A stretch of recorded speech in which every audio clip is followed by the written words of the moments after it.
Hello बच्चों। तो आज का हमारा टॉपिक है इंजीनियरिंग मटेरियल्स, जो आपका चैप्टर 3 है। Chapter 3 engineering materials. आज हम इसको कवर करेंगे। इंजीनियरिंग मटेरियल्स में बेसिकली आपके 3 पार्ट हैं। पहले पार्ट में बेसिक मेटलर्जी के बारे में है। मेटलर्जी मतलब कि आप में से कुछ बच्चे जो 12th में होंगे उन्होंने बेसिक मेटलर्जी पढ़ी होगी कि कैसे हम और अयस्क, और क्या होता है, अयस्क क्या होता है, जो आसपास हम मिनरल्स देखते हैं, एल्युमिनियम, आयरन, कॉपर, ये कैसे बनते हैं, मतलब नेचर में कैसे मिलते हैं, फिर इनको कैसे हम इनका रिफाइन करके, प्योरीफाई करके इनको मेटल फॉर्म में जो हम यूज कर रहे हैं उस फॉर्म में लेके आते हैं। तो ये जो भी सारे हमारे जो मेटल्स हैं, इनकी स्टडी मेटलर्जी के अंदर आती है। इसके बाद जो सेकंड थीम है हमारी, वो सेकंड थीम है हमारी एलॉयस के बारे में। बेसिकली मेटल्स का ही मिक्सचर है कि कैसे मेटल्स मिलके अलॉयज बनाते हैं, उनकी प्रॉपर्टीज, इन सब के बारे में। एंड थर्ड कैटेगरी है पॉलीमर्स की, कि पॉलीमर के मटेरियल्स क्या होते हैं जो आजकल हम लोग अपनी डेली लाइफ में यूज करते हैं, प्लास्टिक्स, पॉलीथीन, और भी स्विच वगैरह, और भी जो भी इलेक्ट्रिकल एप्लीकेंसेस या और भी बहुत सारी चीजें हैं, वो सारी आपकी पॉलीमर की कैटेगरी में डील होगी। हम बेसिकली इन तीन ब्रॉड थीम्स में इस टॉपिक को कवर करेंगे। सो चलिए, आज हम अपने टॉपिक को शुरू करते हैं, इंजीनियरिंग मटेरियल्स। सो पहला हमारा थीम है कि नेचुरल अकरेंस ऑफ मेटल्स। मतलब कि हमारी लाइफ में, हमारी जो अर्थ है, उसमें मेटल्स हमें किस फॉर्म में मिलती हैं, ये जो मेटल्स हैं हमें किस फॉर्म में मिलती हैं और किस तरीके से मिलती हैं, और आपका मिनरल्स क्या है, ओर्स क्या है, इसके बारे में समझते हैं। Elements that are found on the earth crust, उनका कुछ ऑर्डर है आपके सामने ये, कि हमारी जो धरती है, अर्थ है, उस अर्थ की जो क्रस्ट है, क्रस्ट मतलब ऊपर की सरफेस, ये जो ऊपर की सरफेस है अर्थ की, जिसमें हम लोग रह रहे हैं, जिसमें हम लोग ट्रेवल करते हैं, जिसमें हम लोग अपना डेली लाइफ एक्टिविटीज जी रहे हैं, ये जो क्रस्ट का सरफेस है, इसमें कौन कौन से एलिमेंट्स जो है उनका ऑर्डर क्या है। तो जो टॉप मोस्ट एलिमेंट है वो है आपका oxygen 46%, then silicon 28%, then aluminium 8%। अब आप लोग कहेंगे सर ऑक्सीजन तो एनवायरनमेंट में मिलती है एंड 21% गैस है। तो मैं उसकी बात नहीं कर रहा हूँ, मैं बात कर रहा हूँ एलिमेंट ऑक्सीजन की, नॉट गैसियस ऑक्सीजन की। एलिमेंट ऑक्सीजन का मतलब है, जैसे मान लीजिए आपकी मिट्टी है या रेत है, सैंड है, तो सैंड में आपका फॉर्मूला SiO2 होता है, सिलिका। तो इसमें आपके दो एटम ऑक्सीजन के हैं, एक एटम सिलिकॉन का है, तो ये ऑक्सीजन भी आपका काउंट होगा जब आप हम अर्थ क्रस्ट की बात करेंगे। या जितने आपके सल्फेट्स हैं, फॉस्फेट्स हैं, क्लोराइड्स हैं, सल्फेट्स हैं, फॉस्फेट्स हैं, उन सभी देखिए ऑक्सीजन है, ऑक्सीजन CO2 है, कार्बोनेट है। जैसे CaCO3 की मान लीजिए कहीं रॉक है, CaCO3 तो आपका ऑक्सीजन है, ये कार्बन है, कैल्शियम है। तो ऐसे करके बेसिकली ये आपके बेसिक जो 3 एलिमेंट है, ये आपकी अर्थ की क्रस्ट में आपको सबसे ज्यादा मिलते हैं। ओके। तो अब हम लोग स्विच करते हैं, जो फेमस क्वेश्चन रहता है, मिनरल्स क्या होते हैं और ओर्स क्या होते हैं। लेट सपोज आपने अर्थ में डीप डाउन खुदाई करी, डिगिंग की। डिगिंग करने पे अंदर आपको कुछ कुछ कुछ आपको मिला, कुछ क्या मिला आपको, मिनरल्स मिले या ओर्स मिले। तो मिनरल्स का मतलब होता है कि उसमें बहुत सारे एलिमेंट्स हो सकते हैं। मिनरल्स का मतलब है डिफरेंट परसेंटेज ऑफ मेटल्स। तो आपने खुदाई करी, आपको मिट्टी मिली, कुछ एलिमेंट्स मिले, कुछ मिनरल्स मिले, जो भी मिला, उस मिनरल का मतलब है कि मिनरल मतलब खनिज, खनिज का मतलब है उसमें बहुत सारे परसेंटेज, मान लीजिए परसेंटेज आयरन उसमें कुछ होगा, परसेंटेज कॉपर कुछ होगा, परसेंटेज एल्यूमिनियम कुछ होगा। परसेंटेज का मतलब है कि लेट्स सपोज अगर टोटल मिनरल आपका इतने साइज का है, तो मान लीजिए लेट्स 1 टन का मिनरल है, तो उसमें कितने केजी आपका आयरन निकल सकता है, कितने केजी आपका कॉपर निकल सकता है, कितने केजी आपका एल्यूमिनियम निकल सकता है। ये बेसिकली उसका परसेंटेज है। तो आपका मिनरल में क्या है कि बहुत सारे परसेंटेज के मेटल हो सकते हैं, एक एक दो दो परसेंट, एक दो दो परसेंट करके बहुत सारे हो सकते हैं। बट या 0.11% या 00%, 0.001% या 2%, 1% ऐसे करके, 5%, 10% ऐसे करके हो सकते हैं। बट द थिंग इज, हम ओर किसको कहते हैं? ओर मतलब अयस्क, अयस्क मतलब ओर। अयस्क हम उनको कहते हैं जहां पर हायर परसेंटेज ऑफ मेटल होता है। मतलब कि आप खुद सोचिए कि आपको जैसे आयरन बनाना है, तो आप ऐसा ही पसंद करें। आपको अगर आयरन बनाना है तो आप जाएंगे ऐसे एरिया पे, कहीं भी खुदाई करना चालू कर नहीं देंगे। लेट सपोज मान लीजिए आपने गोरखपुर में खुदाई करना चालू कर दी आयरन की, तो आपको यहाँ की मिट्टी में यहाँ पे खुदाई करने पे जरूरी थोड़ी आयरन मिलेगा। आयरन हो सकता है मिल भी जाए और बहुत कम अमाउंट में मिलेगा, तो प्रॉफिटेबल भी तो नहीं है। तो आप खुदाई वहीं पे जाके करोगे ना जहाँ पे आपको आयरन ज्यादा अमाउंट में मिलेगा।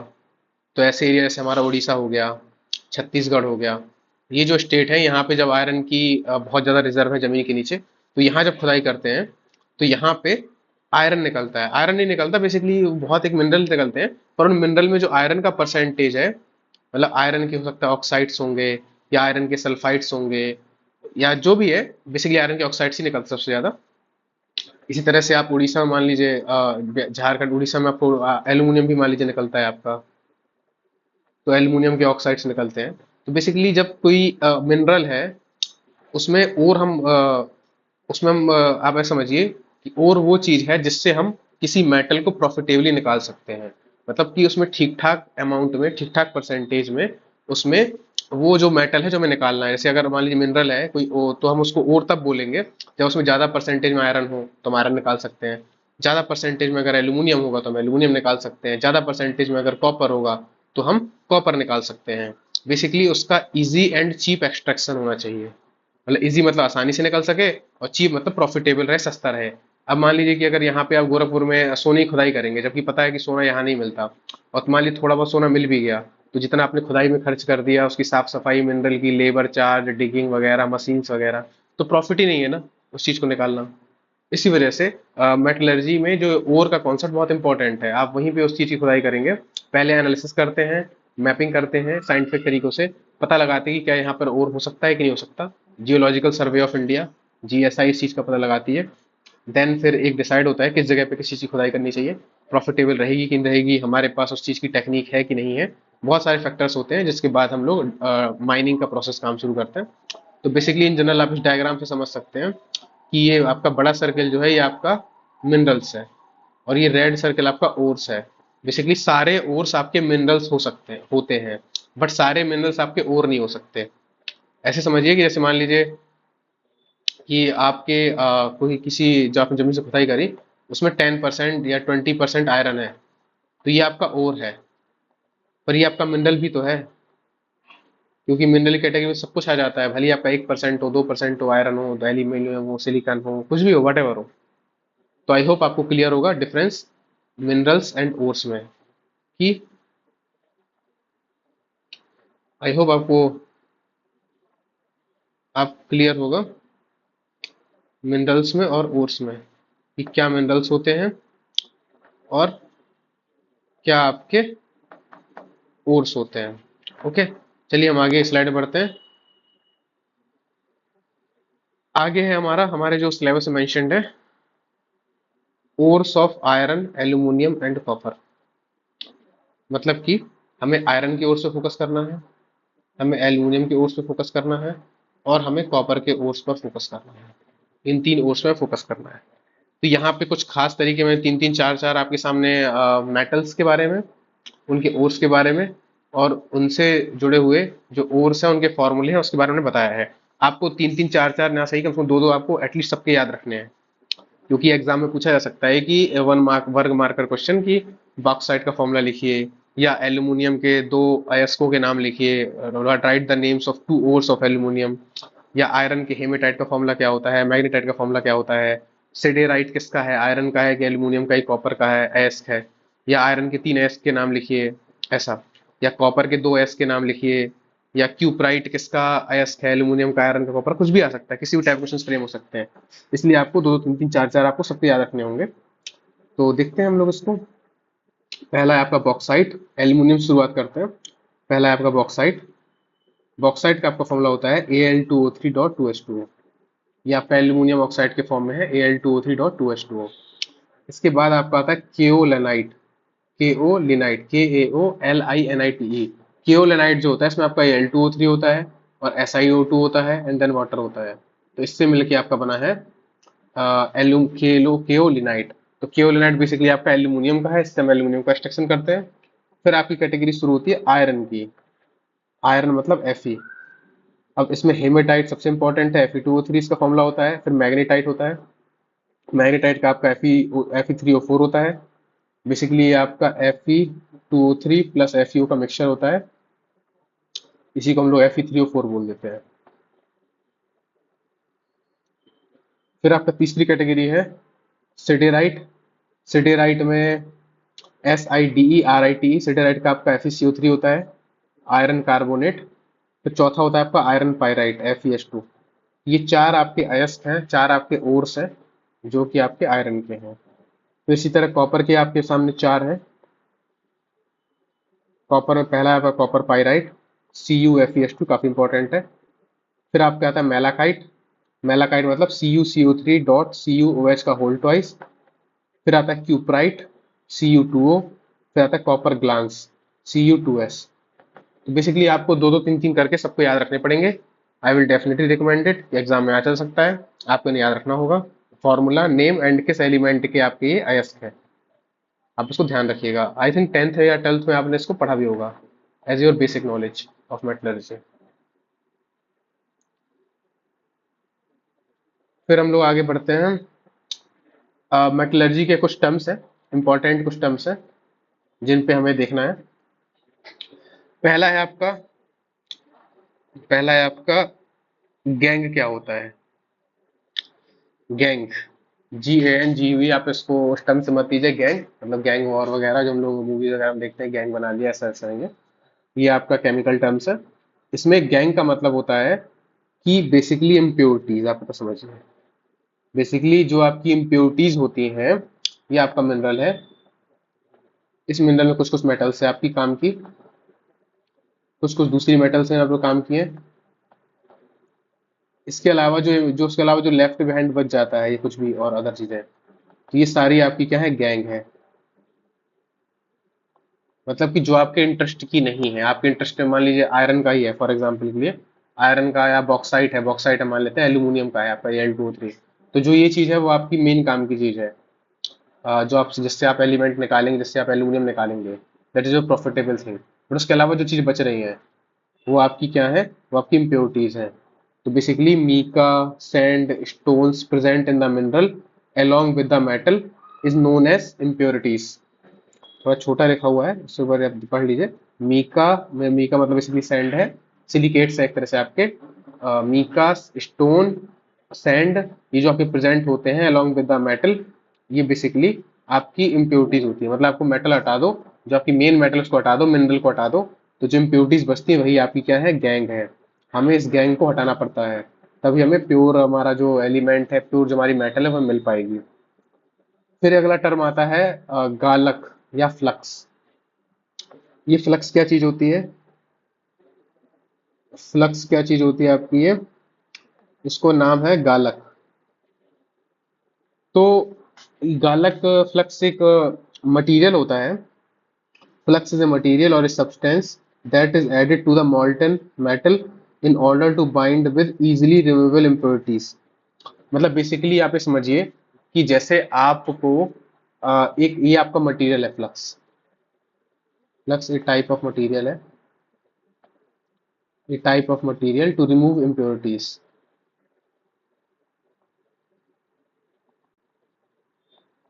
टू रिमूव इम्प्योरिटी, जैसे आपको साबुन होती है, साबुन आपको क्या करता है, कपड़े साफ करने के काम में आता है। तो साबुन एक तरह का मटेरियल है जो कपड़ों को साफ करता है, गंदगी को साफ करता है। तो वैसे ही फ्लक्स क्या है, एक मटेरियल है जिसको हम ऐड करते हैं अपने मिनरल मेटल पर। क्यों ऐड करते हैं, ताकि ये इम्प्योरिटीज से बाइंड हो सके। Flux is a material or a substance that is added to molten metal in order to bind with easily removable impurities। मतलब कि जो impurities हैं जिनको हमें दूर करना है, उसके साथ जुड़ जाए, फ्लक्स जाए और जुड़ जाए, और फिर हम उसको दूर कर दें, फिर हम उसको रिमूव कर दें। तो जिससे हमारा क्या होगा, जो हमें प्योर मेटल होगा वो हमें मिल जाएगा। तो फ्लक्स आपका दो टाइप का होता है, एक होता है एसिडिक फ्लक्स, एक होता है आपका बेसिक फ्लक्स। एसिडिक फ्लक्स मतलब अम्लीय गालक, और बेसिक फ्लक्स मतलब क्षारीय गालक। गालक का नाम ही सही क्लियर है कि जब कुछ चीज हमें गलानी होगी, इम्प्योरिटीज को हमें गलाना होगा, तो हम गालक का इस्तेमाल करेंगे। तो जब आपका एसिडिक फ्लक्स है, तो एसिडिक फ्लक्स का आपका वो होता है जो खुद एसिड हो, और ध्यान दीजिएगा इस चीज को, इस पॉइंट को, जो एसिड फ्लक्स क्या होता है, that reacts with basic impurities. मतलब कि अगर आपकी इम्प्योरिटीज क्षारीय है, कैसी इम्प्योरिटीज है, क्षारीय है, तो उसको दूर करने के लिए हम एसिडिक फ्लक्स का इस्तेमाल करेंगे। ओके, फॉर एग्जाम्पल के लिए आपके सामने है, देखिए SiO2। तो ये जो SiO2 है, ये जो आपका SiO2 है, ये आपका एसिडिक फ्लक्स है। कैसा फ्लक्स है आपका, ये जो आपका SiO2 है आपका, ये आपका एसिडिक फ्लक्स है। उसको हमें दूर, ये आपका एसिडिक फ्लक्स है, और ये आपको किसको दूर कर रहा है, ये आपका FeO की जो बेसिक इम्प्योरिटी है उसको दूर कर रहा है। मान लेते हैं कोई ऐसा मिनरल है, ऐसा अयस्क है, जिसमें FeO की बेसिक इम्प्योरिटीज है। बेसिक इम्प्योरिटी मतलब क्षारीय अशुद्धताएं। तो ऐसी अशुद्धताएं जो क्षारीय किस्म की हों, जिनका pH 7 से ज्यादा हो। तो ये आपका जो FeO है, ये बेसिक इम्प्योरिटीज है, इसको अगर हमें दूर करना है तो हम SiO2 ऐड करेंगे, ये उससे रिएक्शन करेगा और FeSiO3 बनाएगा। अब जो आपका, जो गालक ने रिएक्शन कर ली इम्प्योरिटीज सब, तो जो ब्लास्ट में बनता है उसको हम लोग स्लैग बोलते हैं। स्लैग मतलब जैसे होता है ना कि हमारी मेन चीज निकल गई, फिर जो बची हुई चीज है उसको हटा दो, झाड़ फूक के हटा दो, वही चीज है। तो स्लैग मतलब होता है धातु मल। जैसे इंसानों का मल होता है, मतलब वेस्ट वेस्ट मटेरियल, वैसे ही धातु मल का मतलब है कि जो मेटल की जो इम्प्योरिटीज है बेसिकली वो।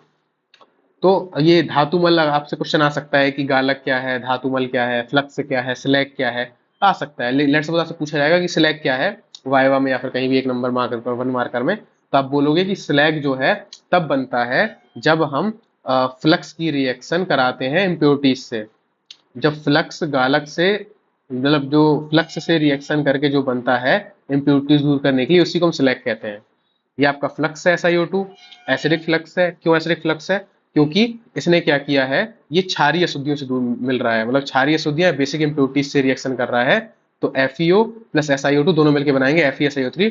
जो फाइनल चीज बनती है स्लैग जिसको बोलते हैं FeSiO3, इसको हम अलग कर देते हैं और हमारी मेटल प्योर हो जाती है। उसी तरह से दूसरी कैटेगरी है आपकी बेसिक फ्लक्स की। बेसिक फ्लक्स का मतलब है कि बेसिक फ्लक्स जो होगा वो आपकी एसिड इम्प्योरिटीज को दूर करेगा। तो जिस इम्प्योरिटीज को दूर करना है उसका अपोजिट फ्लक्स आप ले लो। अगर आपका बेसिक फ्लक्स है तो एसिड इम्प्योरिटी को दूर करेगा, अगर आपका एसिडिक फ्लक्स है तो ये आपका ये बेसिक इम्प्योरिटीज को दूर करेगा। अगर आपका बेसिक फ्लक्स है, देखिए आपका CaCO3 आपका एक बेसिक फ्लक्स है, इसने आपकी SiO2 से रिएक्शन करी। अब मान लेते हैं किसी, जैसे यहाँ पे आपका SiO2 एसिडिक फ्लक्स है, पर ये क्या है कि जो इम्प्योरिटीज होती है वो किसी मिनरल में किसी तरीके की हो सकती हैं। हम उसको देख के डिसाइड करेंगे कि हमें कौन सा वाला फ्लक्स यूज करना है। जैसे मान लीजिए कोई मेटल है, कोई मिनरल है, जिसमें आपका SiO2 की इम्प्योरिटीज है। अब ये आपका एसिडिक इम्प्योरिटीज है, तो इसको अगर आपको दूर करना है तो आपको CaCO3 मिलाना पड़ेगा। जब CaCO3 मिलाओगे तो आपका CaSiO3 बन जाएगा और CO2 बनेगा। तो जो आपका CaSiO3 है, बेसिकली ये आपका स्लैग है, धातुमल है, इसको हम रिमूव कर देंगे तो हमारा मेटल जो है प्योर हो जाएगा। तो आई होप आपको क्लियर हुआ होगा गैंग क्या है, आपको क्लियर होगा गालक क्या है, गालक में आपका एसिडिक फ्लक्स क्या है, बेसिक फ्लक्स क्या है, और धातुमल क्या है, स्लैग क्या है। इसी के साथ हम अपने अगला देखते हैं, अगली स्लाइड की तरफ आगे बढ़ते हैं।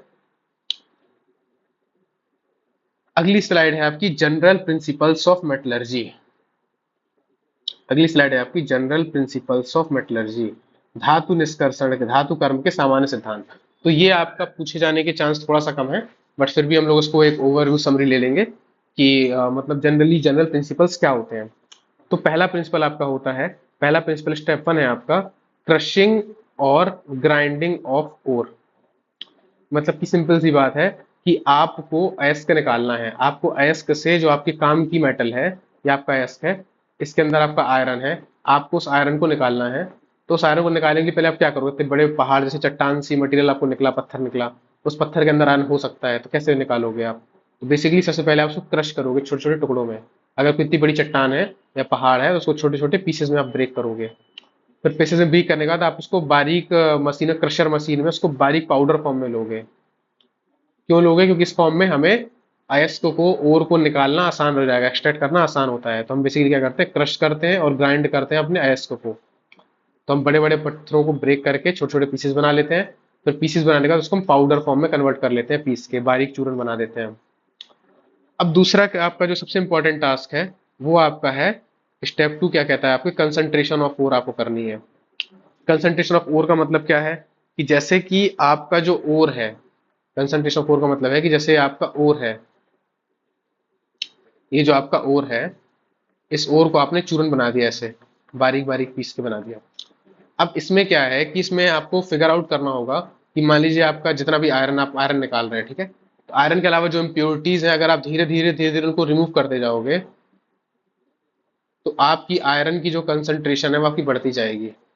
लेट सपोज आपको मेरे से एग्जांपल समझिए। जैसे मान लो पहले आपके पास एक आपने पहले आपने मान लीजिए 100 kg, आपने 100 kg का आपने पहाड़ लिया, पत्थर लिया, सॉरी 100 kg का पत्थर ही आएगा, पहाड़ कैसे आएगा। उस पत्थर से, बड़े से पत्थर में से आपका मान लेते हैं 1 kg आपका आयरन है। वैसे बहुत ज्यादा बोल दिया, इतना होता नहीं है। उसके अंदर है, इमेजिन करिए एक कंडीशन। तो आप क्या करोगे, आपको पता नहीं है 1 kg कहाँ पर है, वो तो कहीं भी हो सकता है, पूरे में डिस्ट्रीब्यूटेड हो सकता है। तो आप पहले से 100 kg को बारीक पीस लोगे। फिर आप क्या करोगे, आप कोशिश करोगे ना कि जो आयरन आयरन हो एक तरफ हो जाए, जो इम्प्योरिटीज हो वो एक तरफ हो जाए। जैसे जैसे आप चीजें करोगे, इम्प्योरिटीज को हटाते जाओगे। पहले मान लो आपका 100 kg बचा, फिर 100 kg को आपने 50 kg में कन्वर्ट कर लिया, फिर 50 kg को आपने 220 kg में कन्वर्ट कर लिया। तो पहले 100 kg में 1 kg को ढूंढना टफ था। अब आपने क्या किया, 20 kg बना लिया, बाकी 80 kg को हटा दिया जो इम्प्योरिटीज थी। 20 kg में 1 kg ढूंढना बहुत आसान है, क्योंकि आपकी ये इसी को बोलते हैं हम लोग कंसंट्रेशन ऑफ ओर। मतलब कि हमारा जो इंटरेस्ट है जो अयस्क पे, हम उसकी कंसंट्रेशन बढ़ा रहे हैं, हम एक्चुअली पूरा अमाउंट नहीं बढ़ा रहे हैं। बेसिकली पहले जितना था टोटल था उतना ही था, बट जो इम्प्योरिटीज है हम उनको धीरे धीरे दूर करते जा रहे हैं, और जो हमारा फोकस का एरिया है हम उस पर फोकस करते जा रहे हैं। जैसे यहाँ मैंने किया, यहाँ मैंने पहले 100 kg था, 100 kg को मैंने 20 में कन्वर्ट किया, 50 में किया, 50 को 20 में किया, और वो आपका था 1 kg ही उसके अंदर आयरन। तो जैसे जैसे हम इस टोटल अमाउंट को कम करते जाएंगे, हमारा आयरन में हमें बढ़ता जाएगा, और एबीसी की कंसंट्रेशन बढ़ती जाएगी। इसी चीज को बोलते हैं concentration of ore. Concentration of ore के कई तरीके होते हैं। जैसे पहला तरीका है आपका हैंड पिकिंग। हैंड पिकिंग मतलब कोई ऐसा मान लीजिए मिनरल है, कोई ऐसा आपका मेटल है, ओर है, जिसमें आप हाथों से पिक कर करके चीजों को अलग कर सकते हो। ज्यादातर तो ऐसे नहीं होते, पर मान लीजिए अगर कोई ऐसा ओर हो, कोई ऐसा मेटल मिनरल हो, इसमें आप हाथ से धुल धुल के अलग कर लो। इसको ऐसे समझिए कि जैसे मान लीजिए आपके घर में दालें हैं, गांव वगैरह में देखा होगा दालों को बीना जाता है, दालों को बीना जाता है या फिर चावल को बीना जाता है। तो जो आपकी चावल की गंदगियां हैं उसको हम दूर कर देते हैं, और जो साफ साफ सफेद क्लीन क्लीन चावल जो होते हैं, क्लीन क्लीन राइस होता है, उसको हम अलग कर लेते हैं। तो वैसे ही मान लीजिए अगर हम एस के साथ करेंगे तो इसको हम हैंड पिकिंग मेथड बोलेंगे। ये बहुत ज्यादा पॉपुलर नहीं है क्योंकि बहुत ज्यादा काम का भी नहीं है। दूसरा इंपॉर्टेंट है, थोड़ा सा देखिएगा इसको। दूसरा है आपका ग्रेविटी सीपरेशन मेथड, गुरुत्वीय पृथक्करण की विधि। इसका डायग्राम होगा मेरे सामने, हाँ ठीक है। तो गुरुत्वीय पृथक्करण की विधि में क्या है कि आप क्या करोगे कि आप जो आपका क्रस्ट ओर है, ये जो आपका देखिए क्रस्ट ओर है, आपको दिख रहा है, क्रस्ट ओर है आपको दिख रहा है, मैं मार्क कर लेता हूँ, ये आपका जो क्रस्ट ओर है, इस क्रस्ट ओर का ऊपर से डालोगे। ठीक, क्रस्ट ओर को स्लोप, आपने स्लोप बना दी एक, उस स्लोप में ऊपर से डालोगे। फिर क्या होगा कि आप उसमें तेजी से पानी चला दोगे। पानी, इससे क्या होगा कि जब पानी जाएगा तो जो भारी भारी होंगे, जो भारी भारी मेटल होगी, जो मिनरल्स होंगे आपके, मेटल मिनरल्स ये सब होंगे, ये आपके रुक जाएंगे यहाँ पे, यहाँ पे, यहाँ पे, ऐसे ऐसे ऐसे ऐसे। और जो पानी होगा तेज बहाव के साथ ऐसे ऐसे ऐसे ऐसे ये नीचे निकल जाएगा। तो इसमें आपकी इम्प्योरिटीज बहुत सारी आ जाएंगी। लिखा है ना गैंग विद वाटर, ये जो गैंग आपका इम्प्योरिटीज ही है। तो जो आपकी इम्प्योरिटीज हैं वो नीचे कलेक्ट हो जाएंगी पानी के साथ, और जो आपका काम का मेटल है वो रेड रेड जो स्पॉट है यहाँ पे आकर के आपका जमा हो जाएगा। जब आपका सारा प्रोसेस हो जाए तो आप इनको यहाँ पे इनको फिगर आउट करके, इनको पॉइंट आउट करके इस एरिया को, इसको इसको इसको, इनको इनको इनको इनको उठा उठा के आप अपना बाहर कर लोगे। तो जैसे ही आप इसको बाहर करोगे, इसको इसको इसको इसको, तो आपका जो है कंसंट्रेशन हो जाएगा, कंसंट्रेशन ऑफ ओर आपका हो जाएगा। इसी को बोलते हैं ग्रेविटी सिपरेशन। ग्रेविटी सिपरेशन क्यों बोल रहे हैं, इसमें गुरुत्वाकर्षण काम कर रहा है। जो हल्के हल्के हैं वो पानी के साथ बह जा रहे हैं, गुरुत्वाकर्षण को कम आकर्षित कर पा रहा है, ग्रेविटेशनल फोर्स। और जो आपके भारी भारी हैं उनमें ग्रेविटी ज्यादा काम कर रही है, इस वजह से वो नीचे यहाँ फंस जा रहे हैं, और यहाँ पे हम उनको अलग कर ले रहे हैं। Got it. फिर आपका अगला मेथड है मैग्नेटिक सिपरेशन मेथड, चुंबकीय पृथक्करण विधि। ये भी देख लेते हैं एक बार इसको। चुंबकीय पृथक्करण विधि आप समझ सकते हैं, जनरली ये हेमेटाइट या आयरन के केस में यूज होती है।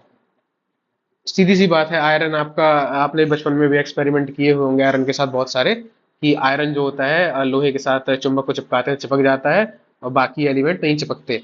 ये जैसे मान लो आप ऐसे समझो कि जैसे मान लो बहुत बड़ा ढेर है आपके सामने, ढेर में बहुत सारी सैंड है आपकी, सैंड है, इसमें कुछ कुछ मैंने आयरन छुपा दिया, लोहे की कीलें डाल दी, ऐसे ऐसे। अब मैं आपसे कहूँ, अब इसमें आयरन खोजो, तो अब क्या करोगे, आप एक चुंबक लोगे, ये मान लीजिए रेड डॉट चुंबक है, आप इस चुंबक को लेते जाओगे, इसके ऊपर टहलाओगे, इससे क्या होगा, जितनी भी आपकी लोहे की कीलें होंगी उसमें चिपक जाएंगी, आप उसको अलग कर लोगे। तो बेसिकली इसी इसी को जब हम लार्ज स्केल पे करते हैं, तब क्या होता है कि लार्ज स्केल में करने से क्या होता है कि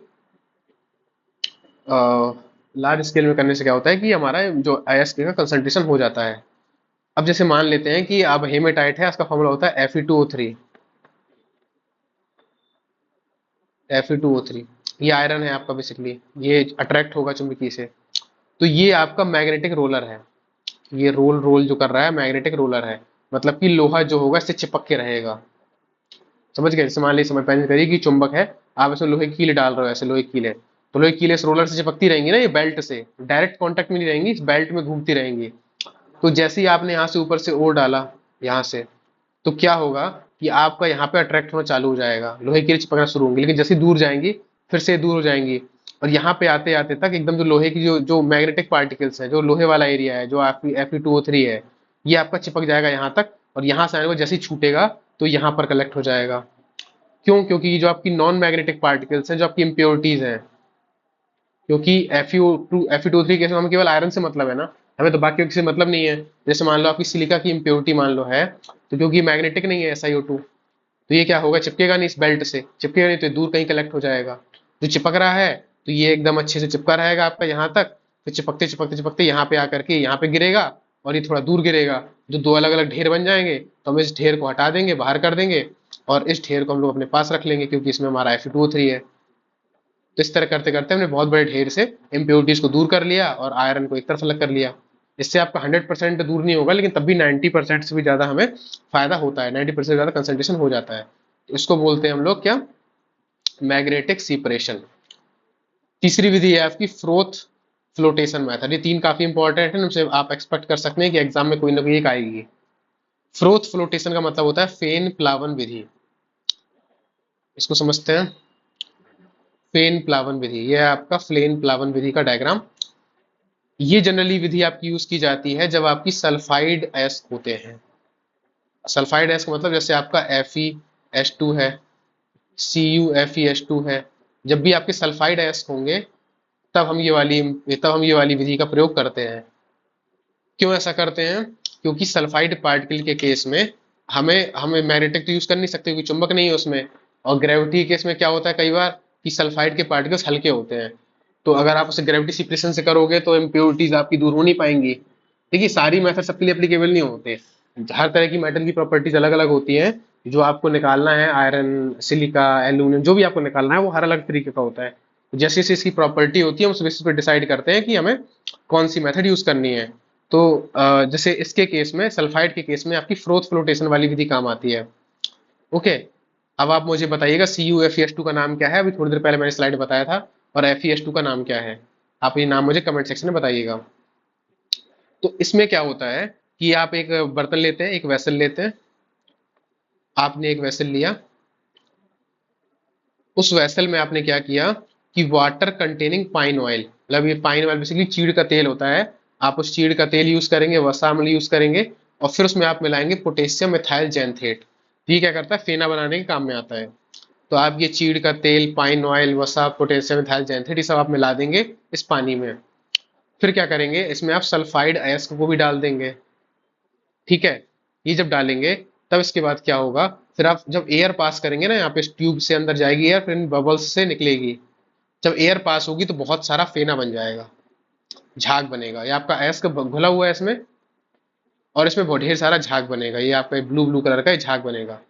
ये जो झाग होगा, तो जितना भी आपकी भारी भारी अशुद्धियां हैं, वो आपकी देखिए नीचे बैठी हुई है, ये आपका देख रहे हैं गैंग लिखा है ना, गैंग मतलब इम्प्योरिटीज।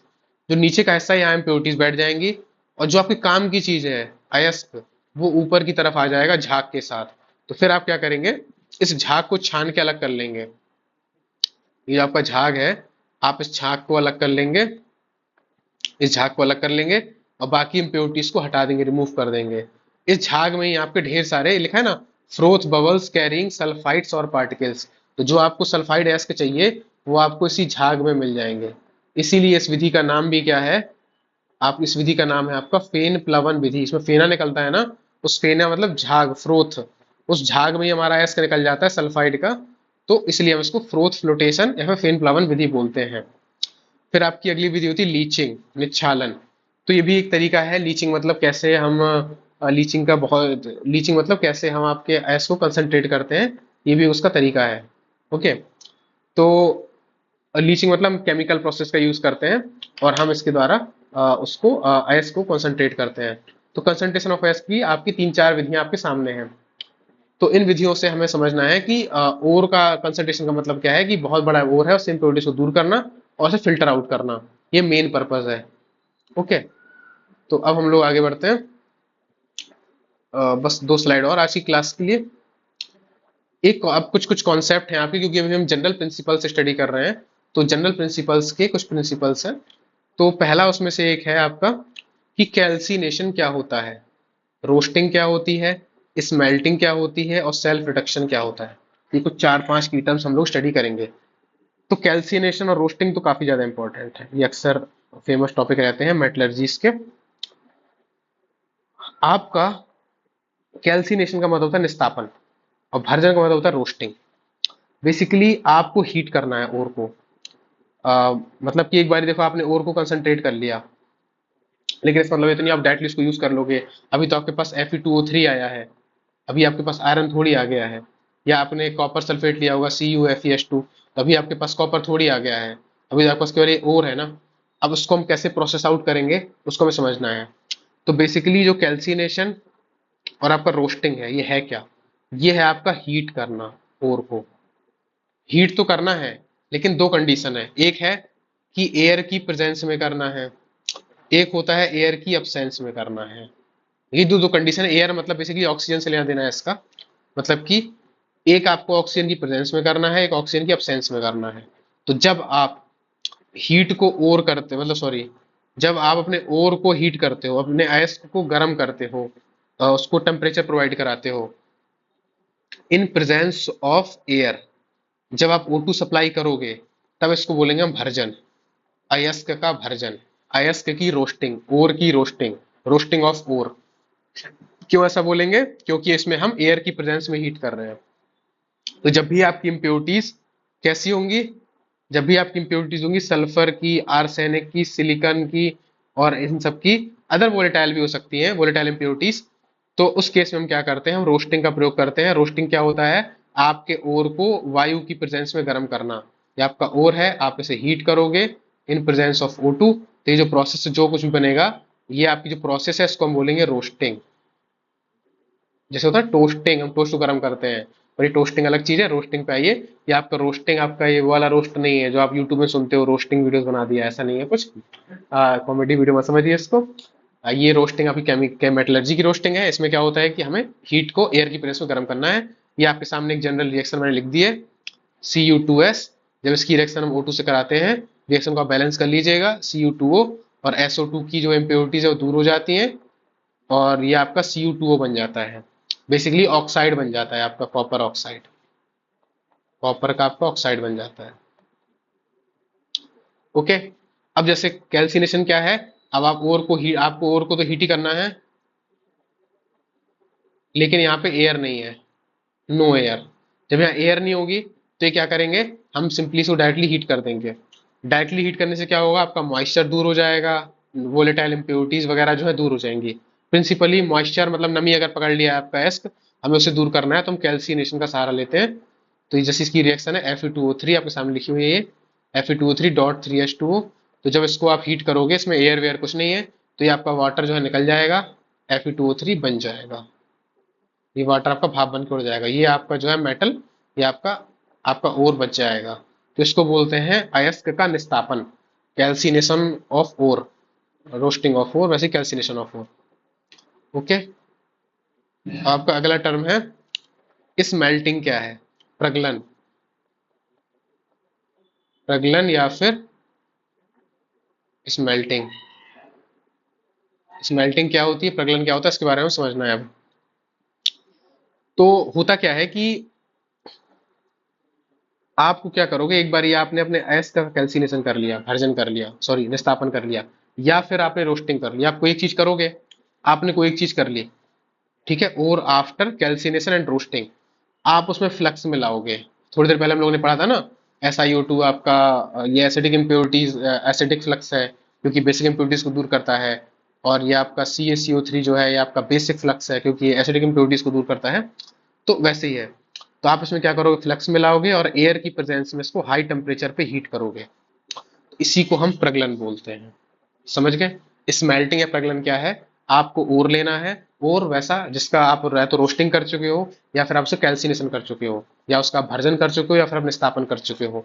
इस स्टेज के बाद में कुछ एक किया होगा आपने, उसको आप लो, उसमें आप फ्लक्स लो। आप फ्लक्स क्यों लोगे? क्योंकि आपको कुछ इंप्योरिटीज बची रह गई होंगी सारी आपने, जैसे आपने फेन प्लवन विधि यूज करी, मैग्नेटिक विधि यूज करी, या गुरुत्वाकर्षण विधि यूज करी, इससे पूरी तरह से इंप्योरिटीज दूर नहीं होती है, कुछ कुछ इंप्योरिटीज बची रह जाती हैं। हम लेयर बाय लेयर प्यूरिफाई करते हैं ना, एक बार में थोड़ी हम 100 kg का 1 kg पहुंच जाएंगे आयरन।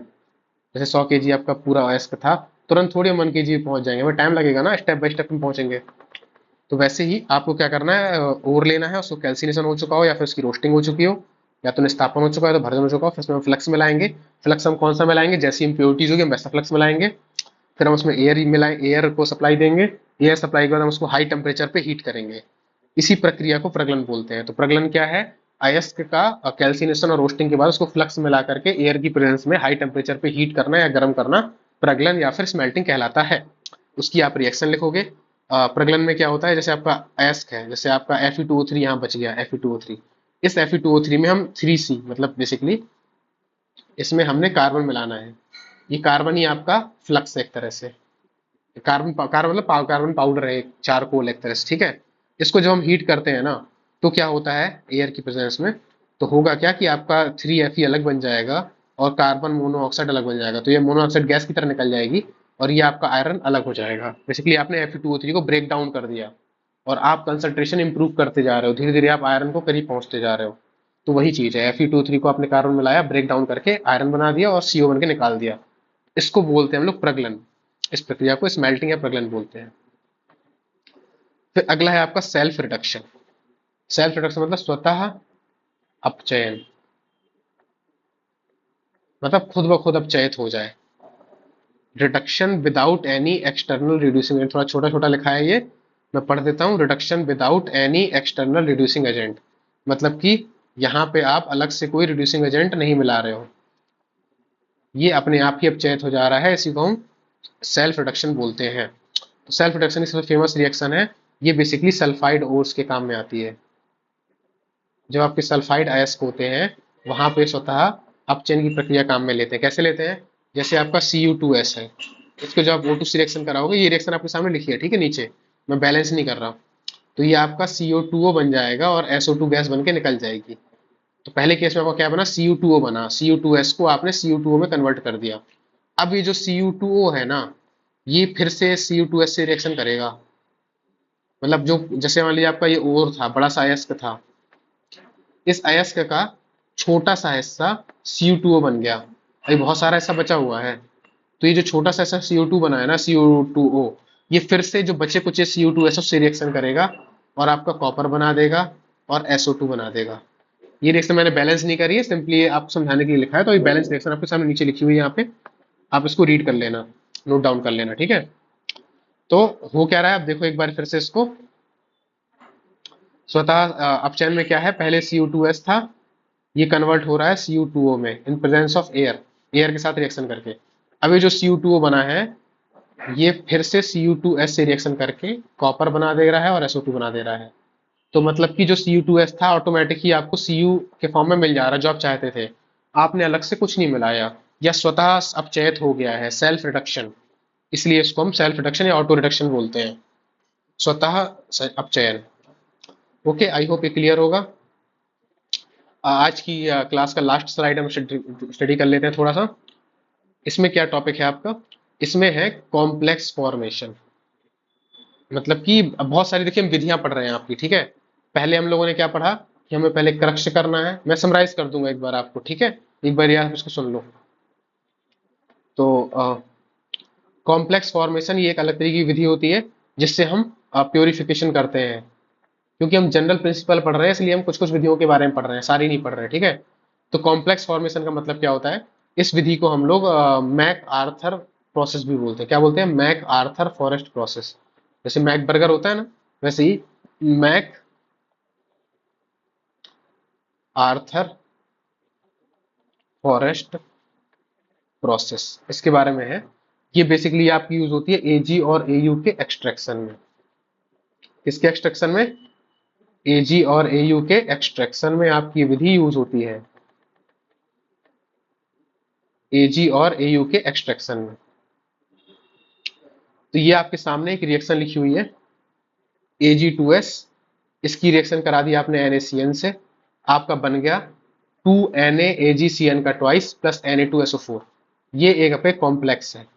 फिर से देखिए, आपका आपने Ag2S लिया, उसकी रिएक्शन आपने NaCN से कराई, आपका क्या बन रहा है? आपका बन रहा है NaAgCN का ट्वाइस। अभी मैं आपको बॉन्डिंग नहीं समझा सकता, इसलिए अगर जिन बच्चों को दिक्कत हो रही है समझने में, आप इमेजिन कर लो कि इस टाइप का कंपाउंड बन गया, ठीक है, NaAgCN का ट्वाइस।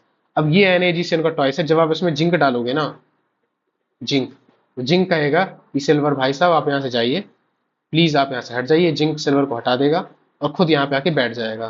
तो आपका बन जाएगा Na2ZnCN का 4, और साथ में जो सिल्वर आपकी निकल गई वो आपकी नीचे बैठ जाएगी अलग से। ये जो सिल्वर आपकी बच गई ये आपकी अलग हो जाएगी, और यही हमें चाहिए थी। तो ये आपकी है मैक अर्थर फ्लोरिस्ट प्रोसेस। इसी को हम कॉम्प्लेक्स फॉर्मेशन कहते हैं। इसमें सिल्वर Ag2S था, हमने NaCN मिलाया, उसने एक कॉम्प्लेक्स बनाया, उस कॉम्प्लेक्स से हमने जिंक को भेजा और सिल्वर को हटा दिया। तो जिंक जाए तो कोई मतलब नहीं, हमें तो सिल्वर से मतलब था, हमें सिल्वर मिल गई। That's it, that is our metallurgy. तो ये आपको सिल्वर मिल जाएगी। ये आपका एक प्रोसेस है। वैसे ही हर मेटल के लिए कुछ कुछ अलग अलग प्रोसेस होती हैं। जैसे वेपर फेजिक रिफाइनिंग एक प्रोसेस है आपकी, मतलब कि जो चीज अभी तक आप सॉलिड में लिक्विड में डील कर रहे थे, अब यहाँ पे जो प्योरिफिकेशन हो रहा है, जो हम मेटल को निकाल रहे हैं, मिनरल्स को एक्सट्रैक्ट कर रहे हैं एस्क से, यहाँ पे हम वेपर फेज में कर रहे हैं, सॉलिड लिक्विड में नहीं कर रहे। तो वाष्प प्रावस्था परिष्करण मतलब वेपर फेज रिफाइनिंग, इसकी दो फेमस रिएक्शन है, मंड प्रोसेस, MOND प्रोसेस, और वैन अर्कल प्रोसेस। ये आपकी वैन अर्कल है, आपकी मंड प्रोसेस है। दो दो लाइन के बारे में पढ़ लेंगे, ब्रीफ आइडिया ले लेंगे। देखिए, क्योंकि ये आपका मेटलर्जी का टॉपिक नया है, तो हमें इसको पूरा अच्छे से थॉरोली कवर करना होगा, क्योंकि हमें इसमें आइडिया नहीं है कि एग्जामिनर किस टाइप के क्वेश्चन पूछेगा। पर जो भी पूछेगा, अगर आप एक बार पूरा गो थ्रू हो जाएंगे इस चैप्टर से, तो डेफिनेटली आई कैन श्योर कि आपको काफी हद तक चीजें कवर हो जाएंगी, आप ब्लैंक नहीं रहोगे। तो वेपर फेज में क्या होता है? वाष्प प्रावस्था रिफाइनिंग। इसमें मंड प्रोसेस में जनरली निकल के लिए यूज होती है, ये सबसे इंपॉर्टेंट, ये फिक्स है, मंड प्रोसेस यूज होगी निकल के लिए। निकल में क्या होता है? हम निकल की रिएक्शन हम कार्बन मोनोऑक्साइड से कराते हैं। तो आपका एक ये बन जाता है NiCO का 4। ये 25 डिग्री सेल्सियस पे रिएक्शन कराते हैं, ठीक है। अब क्या होता है, फिर हम इसी को हीट कर देंगे 180 डिग्री सेल्सियस पर। जो आपका NiCO4 बना है, इसको जब हम 180 डिग्री सेल्सियस पर गर्म करेंगे, तो आपका Na अलग हो जाएगा और फिर से अलग कार्बन मोनोऑक्साइड हो जाएगा। बेसिकली जहां से आपने शुरू किया था वापस वहां पे आ जाते हो। बस आपने दो बार से गर्म किया, एक बार 25 डिग्री सेल्सियस पे किया, फिर आपने 180 डिग्री सेल्सियस पे किया। तो जो आपका ये जो बाद में Na बचता है ना, ये प्योर निकल होता है। तो बेसिकली ये आपका वेपर फेज रिफाइनिंग हो गई। आपने वाष्प में पहले आपने कार्बन मोनोऑक्साइड भेजी, वो निकल के साथ कॉम्प्लेक्स बनाई, NiCO4 बनाई। फिर जब इसको आपने 180 पे गर्म किया, तो निकल टूट के अलग हो गया और आपकी कार्बन मोनोऑक्साइड फिर से निकल गई, और आपको प्योर निकल मिल गया। क्योंकि सारा पेज वेपर फेज में हुआ, इसलिए इसको मंड प्रोसेस बोलते हैं या वेपर फेज रिफाइनिंग बोलते हैं। अब अगली कैटेगरी आपकी वैन आर्किल प्रोसेस, वान आर्किल प्रक्रम। वैन आर्किल आपकी जिरकोनियम के केस में यूज होती है, ठीक है। बहुत रेयर क्वेश्चन अगर आए, पर फिर भी आता है तो आपको याद रखना होगा। मंड जैसे आपका निकल के लिए था, वैसे ही वैन आर्किल आपका जिरकोनियम के लिए है। बेसिकली एक तरह का सेमीकंडक्टर होता है जिरकोनियम। तो इस सेमीकंडक्टर को प्यूरिफाई करने के लिए हम क्या करते हैं, हम जिरकोनियम को लेते हैं, उसमें आयोडीन के साथ रिएक्शन कराते हैं, कितने पे? 600 डिग्री सेल्सियस पे। तो आपका ZrI4 बन जाता है। फिर इसको हम 1800 300 टाइम्स बढ़ा दिया टेम्परेचर, इस पे हीट करते हैं, तो आपका जिरकोनियम और आयोडीन फिर से हो जाता है। जहां से आप शुरू किए थे वापस आपको वही मिल रहा है, और आपको जो आपको जिरकोनियम मिला, ये आपको प्योर मिल रहा है। यही आपका वेपर फेज रिफाइनिंग है या फिर वैन आर्किल प्रोसेस। तो एक बारी मैं इसको आपको समराइज कर देता हूं, मैं आपको समराइज कर देता हूं। ओके, आज की मैंने जितना पढ़ाया उसको मैं समराइज कर देता हूँ एक बारी, कि हम लोगों ने पहले पढ़ा ओर्स क्या है,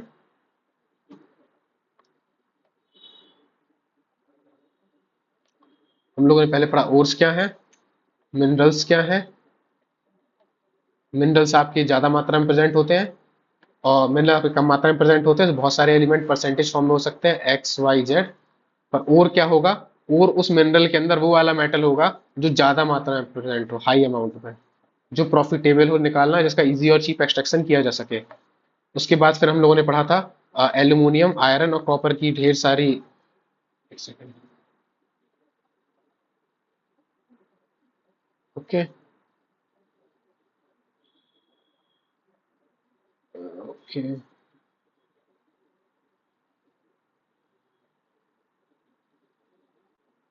बता देता हूँ मैं। ओके। उसके बाद हम लोगों ने पढ़ा था, उसके बाद हम लोगों ने पढ़ा था एल्यूमिनियम, आयरन, कॉपर। उसके बाद हम लोगों ने पढ़ा था, सॉरी क्या हो रहा है बार बार।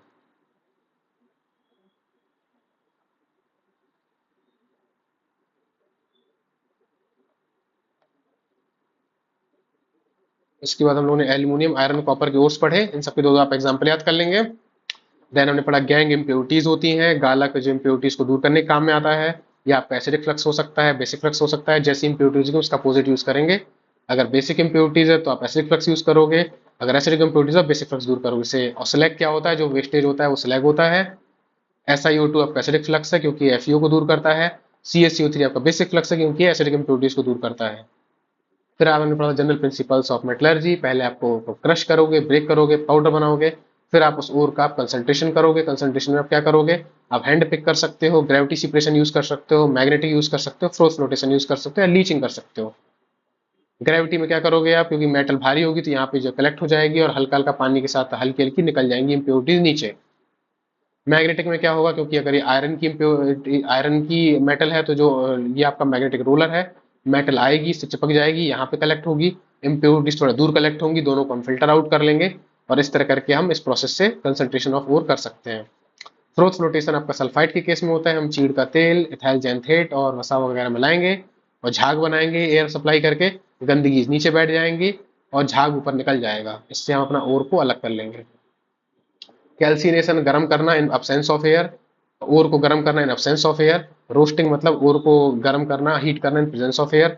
स्मेल्टिंग क्या है, एक बार आपने कैल्सिनेशन या रोस्टिंग कर ली, फिर आप उसे फ्लक्स मिला दो और फिर उसको हीट की हाई टेम्परेचर में गर्म कर दो तो आपका स्मेल्टिंग हो जाएगा। सेल्फ रिडक्शन आपका सल्फाइड के केस में होता है, इसमें आप अलग से कुछ नहीं मिलाते, ऑटो रिडक्शन मोड में चलता है। फिर है आपका कॉम्प्लेक्स फॉर्मेशन, इसे मैकअर्थर प्रोसेस भी बोलते हैं। ये आपका Ag और Au के केस में यूज होता है। इसमें आप NaCN लिया तो आपका कॉम्प्लेक्स बना, इस कॉम्प्लेक्स में जिंक मिलाया तो जिंक क्या करेगा आपका, ये Na2 से ZnCl4 बना के सिल्वर को अलग कर देगा। लास्ट है आपका वेपर फेज रिफाइनिंग। इसमें आप क्या करते हो, मंड प्रोसेस है एक और एक वैन अर्किल प्रोसेस है। तो मंड प्रोसेस में आप निकल यूज करते हो कार्बन मोनोऑक्साइड के साथ, 25 डिग्री सेल्सियस पर आपका ये बनेगा NiCO4, जो 180 डिग्री सेल्सियस पे वापस से आपको प्योर निकल दे देता है।